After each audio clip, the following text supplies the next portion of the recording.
Meanwhile, the Maryland Emergency Management Agency, or MEMA, has begun preparing for the storm, and they're urging folks like you and me to do the same. 11 News reporter Lowell Melzer spoke with MEMA officials. He joins us live in the newsroom with more. Lowell? Yeah, Stan, and a lot of irony associated with this storm as MEMA officials are in the process for preparing for National Preparedness Month in September.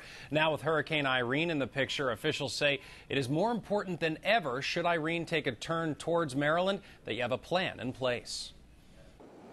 As Hurricane Irene plows through the Caribbean, officials with MEMA have started their 5-day checklist in preparation for a possible hit. And that's things like, making sure your plans are updated, make sure we have supplies, materials, make sure we identify staff to work 24-hour shifts or the shifts and those types of things. So that process is ongoing as we speak. Tuesday, hours before the 5.8 magnitude earthquake shook Maryland, MEMA officials were deeply involved with conference calls with all 26 emergency managers statewide, starting to get all of their ducks in a row. MEMA's executive director says folks around the state should be prepared as well.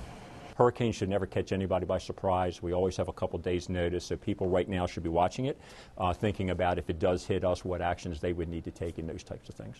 According to FEMA, when preparing for a hurricane, there are 3 steps that you should follow. First, build a kit or to-go bag. It should include things like non-perishable food, water, batteries, and a flashlight. Next, make a plan. Know where your loved ones are going to be and where to evacuate to if needed. And finally, be informed. Know the dangers associated with hurricanes and how to prevent injury. It also means closely monitoring the storm through outlets like 11 News and WBALTV.com. Watch your news, watch the weather forecast. They will see a continuous change. Hurricanes always do that.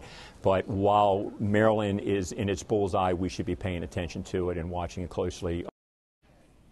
Now, we are doing all of the heavy lifting here at WBAL-TV to keep a close eye on Irene for you. Now, for the latest on her conditions and locations, as Tom had said, you can just log on to our website, WBALTV.com. We also have some tips on how to keep safe and how to prepare for the storm. Live in the newsroom, I'm Lowell Melzer, WBAL-TV 11 News.